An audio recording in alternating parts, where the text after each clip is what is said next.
What is it about the Science Museum that makes it appeal to such a wide audience?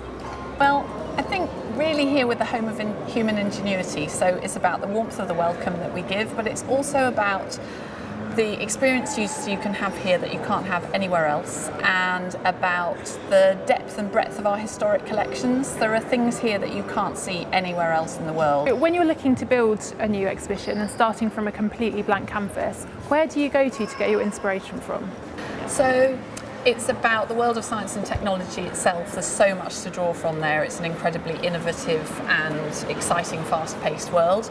It's about our own historic collections that we have that we can draw from, and it's also about the visitors that come to the museum and the broader public. What are they interested in at the moment? Many of your permanent collections here are based on ideas and concepts that visitors can't see anywhere else in the world. How do you decide which ones to put on display when you've got so many of them? It is just an embarrassment of riches, really. So obviously we've got some old classics that people almost expect to see here. We've got Stephenson's rocket, the first steam locomotive and the birth of mass transport. But also we have done lots of research with our visitors, so we know that the sort of objects that really can make an impression are things that are visually exciting, visually intriguing, even beautiful. Science and technology kit doesn't necessarily always fall into that category. So we've also got an agenda about finding things that our visitors really connect with in an emotional way.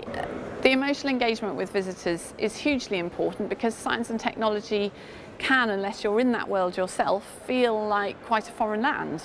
And so actually we're encouraging people to see that it's all hugely relevant to them, but also doesn't have to be seen as something remote and difficult to understand. The Science Museum had 3.1 million visitors last year. Half of those were family groups, and yet you've got this adult audience that's growing hugely as well. How do you build an immersive selection for everyone? Really, it's about knowing the subtleties of those different audiences, knowing their interests, knowing what they're into at the moment and where their own sense of curiosity is taking them. And then it's about doing something that exceeds their expectations, even confounds their expectations when they get here.